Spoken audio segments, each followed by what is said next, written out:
Any beginners out there, a lot of the times they make this mistake. When you come across a wall like this, you don't want to hang the small bottom and the other bottom and then put on the top, because you can't trust the floor to be nice and level. That's almost never the case. So this is how you hang something like this, where you have a short piece, a long piece, and a small piece. So first thing first, you measure your wall like normally. We're gonna go 810, yeah? 810, 815, right? 810, 815. This one didn't really work out very well. So cut your first piece. Because I'm cutting it from the back, right? This is what I'll do. I'll cut it like that. But when it comes time to snap, I'm gonna come to the face of it and finish it off, right? Just because I don't wanna ruin the face. I don't wanna ruin this paper right there. Because my knife is sharp, but it's not that sharp. Just smack it right on. Good. Yeah, got him. Just screw it like an normal wood, right? Instead of doing this one over here, we're gonna leave that for now. Okay, we'll do the top. Of course, you glue your wall if you're in Australia. Finish the whole wall, right? That's because we're here. That piece is 34.25. I'm gonna go cut 34.25. Put this big piece on. Cool. Now what you do for beer, you're gonna look at the rebate. If it goes up, the rebate is gonna open. If it goes down, the rebate is gonna open this side. You wanna make sure that this piece is sitting on this rebate nice and tight, which means that the whole piece is sitting straight. Once you have it, you screw it.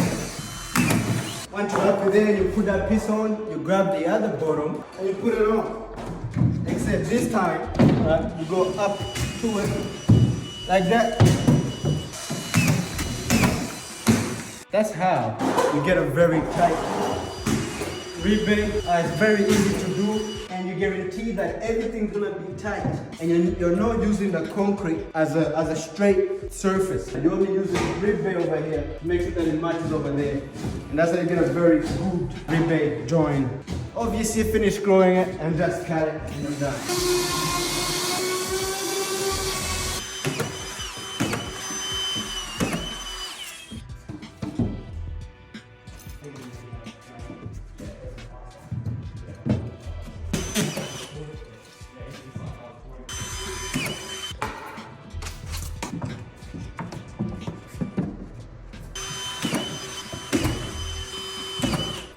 Listen to me.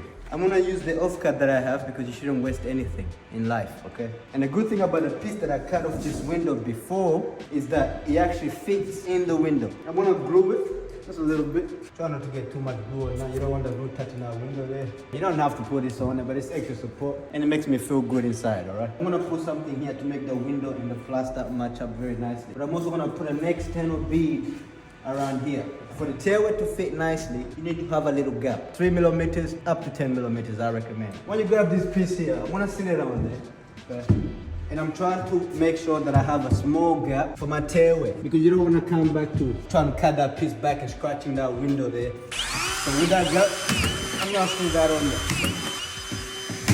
Now check it out. So much easier to scribe now in a very comfortable position because it looks like it's right on my height. I got a piece I need to cut, plus that piece is on there already. I'm gonna measure that window. You measure from the window to the end of the timber. That's 140. Because I want that 5 millimeter for my tailway, I'm gonna go 535. I mean, not 535, 135. 535 would be too big. I'm gonna cut off that rebate by going 60 millimeters, okay? Get that rebate up. Look at that, it's like a workbench. Alright, get that off. And from there, I'm gonna go 135. 135.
I'm gonna start very easy, put this bead on, take a little bit further, show you how to do something like this. Really weird, little angle, you know, tiny, you gotta make, how do you put something like that on? How do you put a bead on something like that? Then we're gonna step it up a bit, make this part over here. How do you make this part look nice? You can see that it's a window, but the plaster ends right there, and there's an external over here. How do you make this part look very nice, as well as this part? We'll do that as well. But come on, I've got something nice. Look, what is it? How do you make this part of the plaster look nice as well? This is an exciting video because I'm gonna start very small and slow and basic, and I'm gonna wake up to the very good stuff and make it look nice. Stay tuned. I've done it before a billion times, so I'm not gonna explain it because you already know. If you don't know, check out my videos, bro. I understand some of you guys are out of Australia and you have your own set of rules. Now listen to me. Metal, plastic, paper, it doesn't really matter as long as this external looks nice and sharp. I'm in Australia, we use metal, we use stapler, we also use base coat. But if you don't do it that way, use a nail, use a hammer, use a screw. But do this. Make sure that the external is nice and straight. Now, how do I do that? You gotta make sure that I got this gap over here, and I got the same gap that side. Okay? Look that in. All that means is that the external is sitting nice and straight. The same thing down here. This is a commercial job site, so there are different beads you can use for different situations that you're in. A lot of new drywallers don't know that you can get different size beads, different style beads.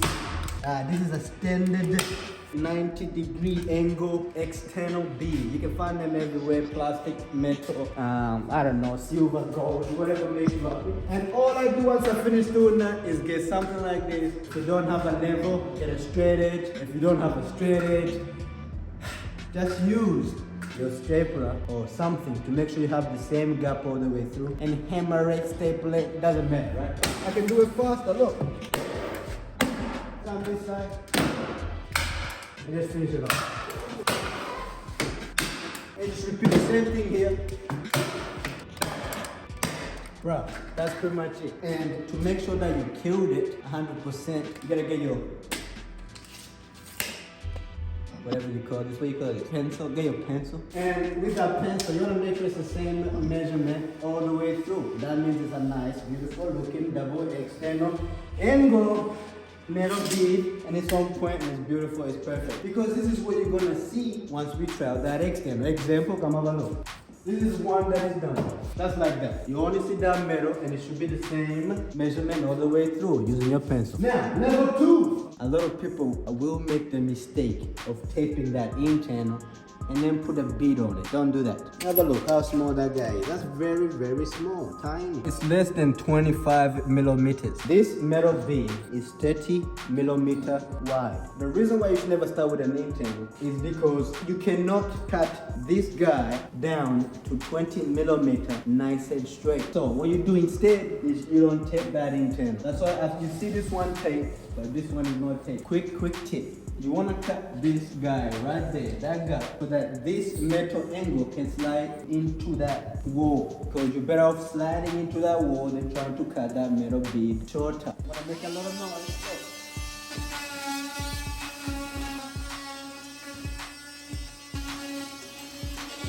I want to do something that I almost recommend, but you gotta be very careful on how you do this. You want to kind of bend this metal, a slight bend. If you over bend that benders, it's gonna be dangerous for your manifest. English is my third language. Don't over bend it, just slowly. Now what I just done right there is I created a bigger gap. I need a little bit of a gap because I don't want that metal to show up, okay? Now, after you do that, you want to make sure there's nothing in the way, like up there, that I'm saying. Whether you use plastic or not, this is how I would do it, using metal, external, 90-degree right angle bead. Chuck that in there and push it into that guy right there. If I had my internal tape, I won't be able to slide part of the metal into the internal. It's impossible because there's a paper there. And just because it's a small internal and a small external, it doesn't mean you can get away with not taping that internal. You have to tape the internal regardless of how big or small that internal may be. This is turning into a whole class. But then I want to put that guy on and then tape the internal after I first coated this. We're gonna go through that later on. I'm all the way in, lift it off the ground because if you're touching the ground, it's gonna crack and break. Make sure you're pushing it in there, right? What you can do is you can get your level again just to make it work easier.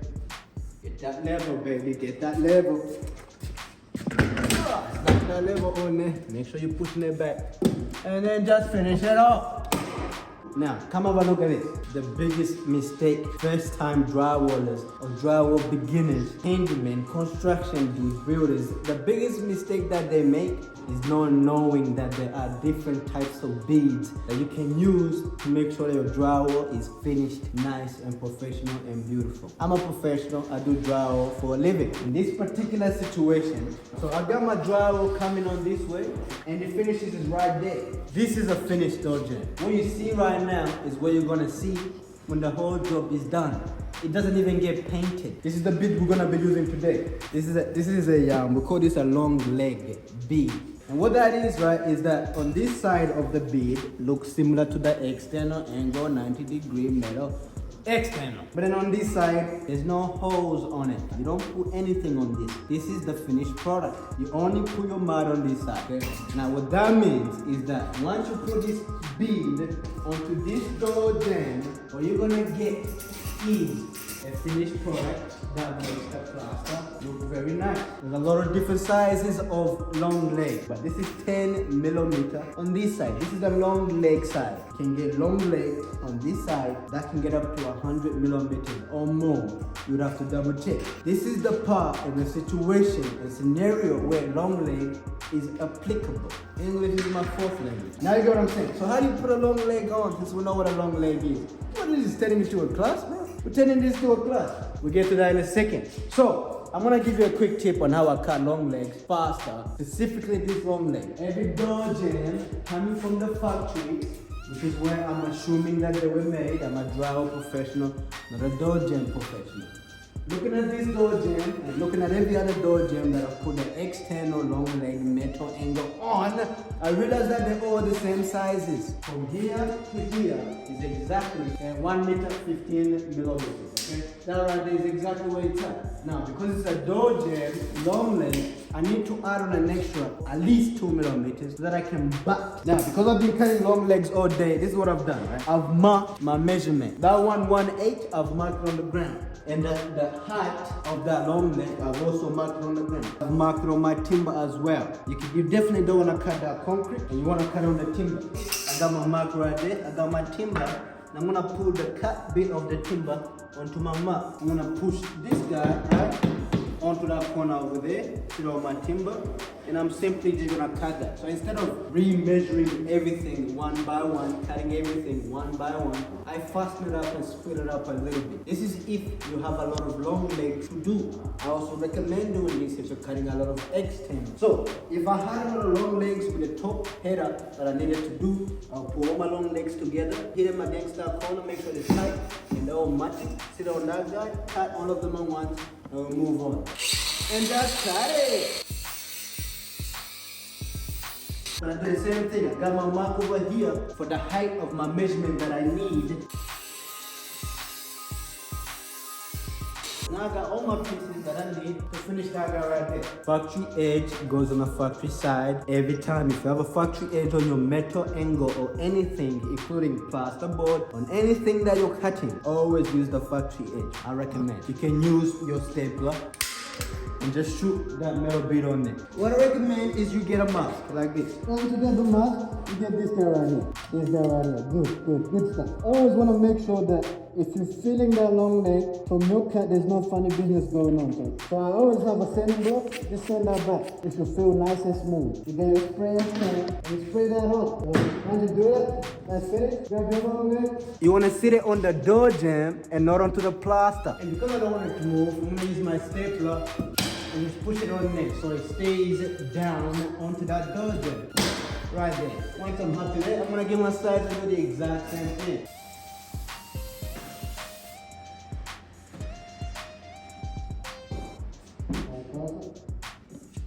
Now I want to butt my long leg on the bottom of my other long leg. That's why the factory edge needs to be on top, because you want to butt that long leg onto the other long leg so it's nice and sharp on that corner. Finish it up.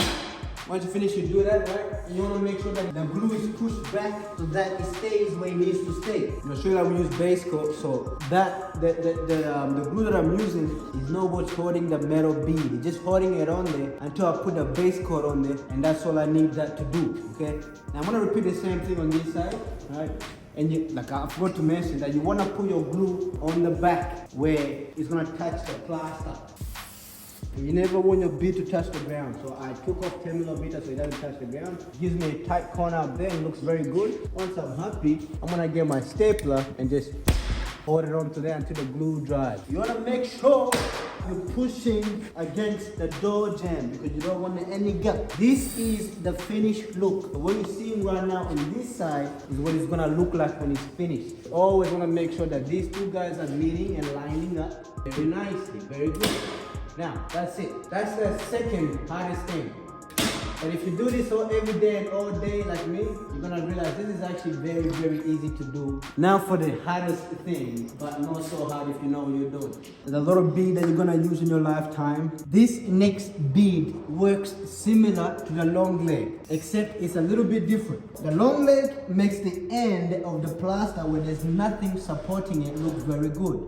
The tailway, which is this bead, it's a different kind of bead. It's got that tailway bit right here that tears off when you finish. This is the part you're gonna trail, and once you take off that tailway, it looks exactly like a long leg. Maybe you can call it the cousin of long leg. I don't know, whatever, man. Yeah, so this is exactly like long leg, but for this particular situation. This is tailway, and this is how you do it, right? Real quick, you wanna measure using your knife. You wanna measure the distance from there to there.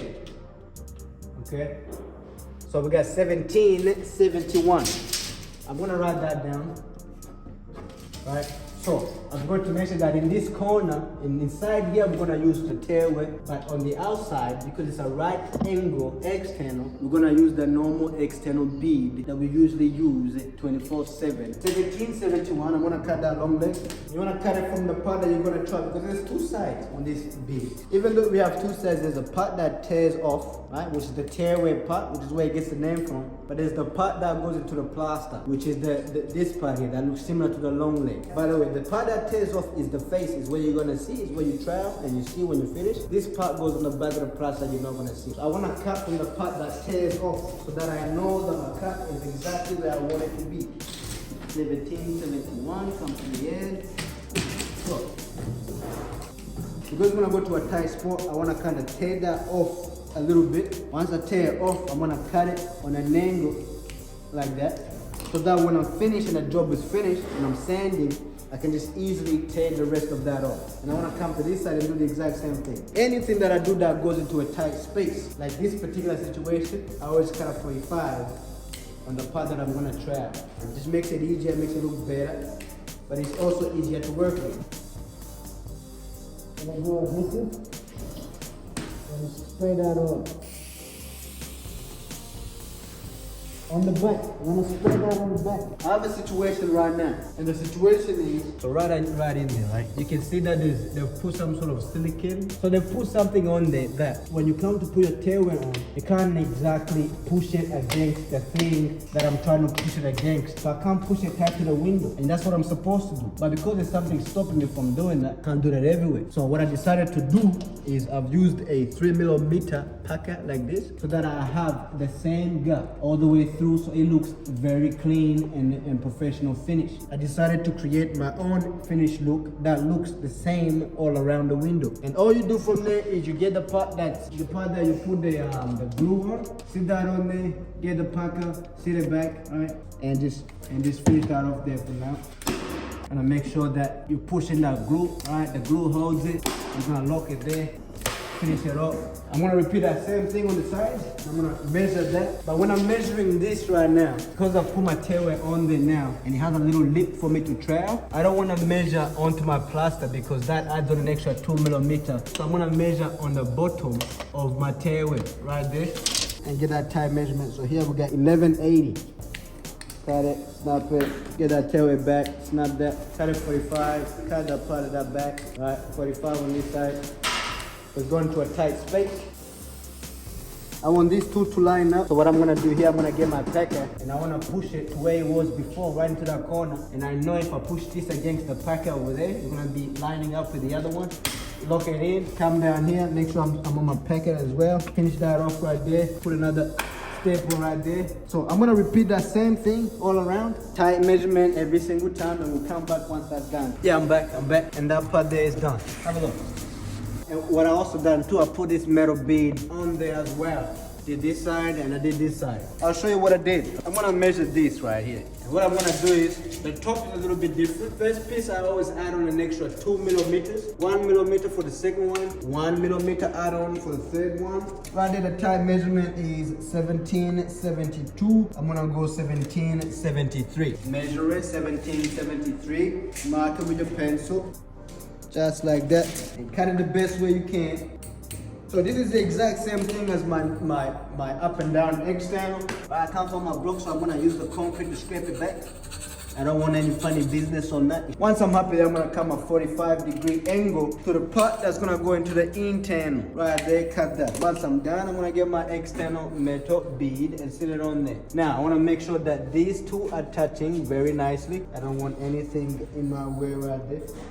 I want to make sure that they meet very nicely. The reason why I add on 1 millimeter, you need this metal to touch this one. If this one was short or exactly the same measurement as whatever you're measuring, then you can't actually touch it. I'm happy where I am. I'm going to staple it right there. Push that on me. Same thing there. Plug that in. This is a flat surface, so if it's not level, you're gonna be able to see it or tell. We don't want none of that. We wanna make sure that it's nice and level using our bubble on the level. Once I'm happy with where it is, I'm gonna lock it in. You wanna make it straight, so lock that in right there. I want to make sure that these points right there make very nice, because this is what you're gonna see once it's finished. So if they line up very nicely, it means you did a good job. So that's very good there. I'm happy there. Once I'm finished on this piece right here, I want to measure it. Instead of adding on 2 millimeters or adding on 1 millimeter, I want to get the exact tight measurement, because I went past 1 millimeter on my top piece, went past 1 millimeter on my bottom piece. I can't have this last piece going past, because there ain't no way that piece gonna go past anyway. Put that tape up there, right there. I'm getting 1180. Get that piece there, lay it down on my working bench, get my pencil out, measure it using my pencil, come to the end and mark 1180. Once I'm happy, I'm gonna get rid of my pencil, get my hammer and cut that guy right exactly where that mark is. I want to make sure that every millimeter counts. Once I'm finished cutting, of course, this was the factory edge and you never cut off the factory edge. If the part where you finish cutting feels kind of, just not sure, use the concrete or a sanding block and sand that back, making sure that it's a nice finish. Once I'm happy, get my tin snips and cut that 45 on the part that's gonna go into the corner. Once I'm happy there, I'm gonna stick that guy right on there, on the top of my piece, and hopefully it should fit nicely, exactly where I want it. Right there, it's fitting nicely, it's touching there. Once I'm happy there, I'm gonna make sure I'm getting the same gap over here that I get on this side, meaning that I'm sitting in the middle or right on the external. Once I'm happy there, I'm gonna come down here and repeat the same thing this side as well as this side. Because it's my last piece, I want to make sure that I got the same gap. So if I put my tip at the top and I got a measurement over here at 1770, I want to hopefully get 1770 on my bottom, and it's exactly 1770, which I'm very happy about. I want to make sure that this point meet up and align it out very well, because I want that to be easy to trail, but also look professional, because that's what I am, a professional. You know what I'm gonna do right now? I'm gonna get my trail, and I'm gonna trail this up for you right now, make it look special. Right there, we're gonna make that look good. Real quick, check this out. Base coat. Yeah, slap that on.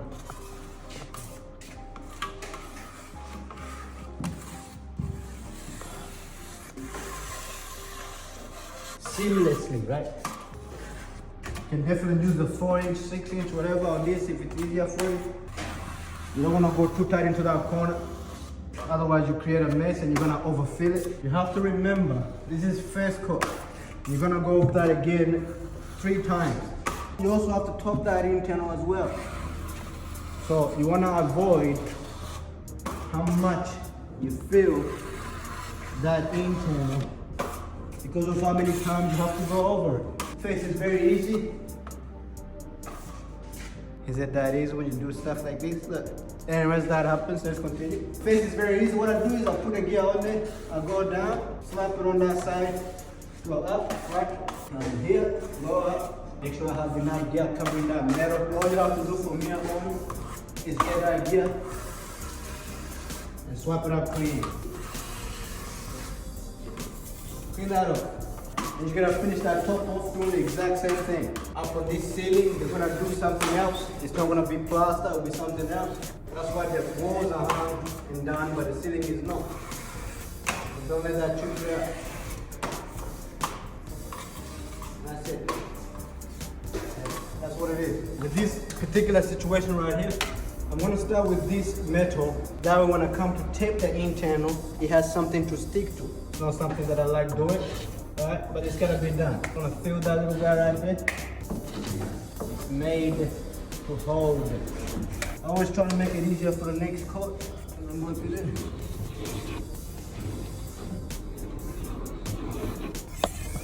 Check this one right here. This one's very easy. Grab that gear on, calm down, rope in your gear, but it's okay. Get to the end, come this way, jump the rope. We're gonna finish that off. That's it. This is why it's very important to make sure that these 2 points meet. Come this way, complete that process right there.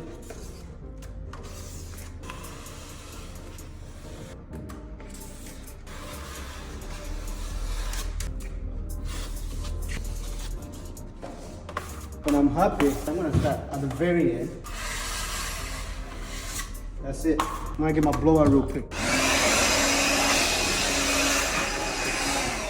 Put that one on there.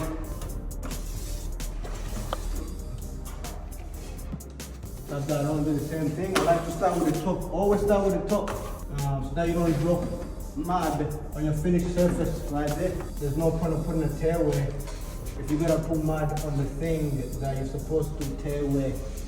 Right, once I'm happy there, I'm gonna clean it up, making sure I'm touching my tearaway and my metal bead at the same time. Just finish that up.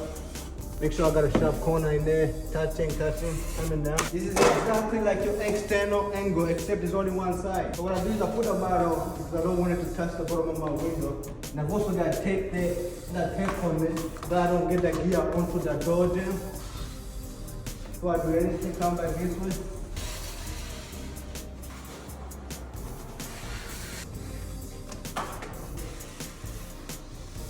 This is actually very easy, but it is something that if it's your first time, it's kind of hard to keep that clean. And I know this because I used to be like you, because there was a first time for me too. Come up. Go down, come up through, full pressure on one side, get that gear, finish it up. And that's it, bro. That's how you put on tearaway, put on normal external, put on long leg, different ways of doing it, different reasons. And that's pretty much how you do it, cuz. I appreciate you. Adios and peace out. Let me know what you think in the comments if you want me to make more videos like this where I explain step-by-steps and different ways of doing things in drywall every day. Like, follow, comment, share, my G. Adios. I love you.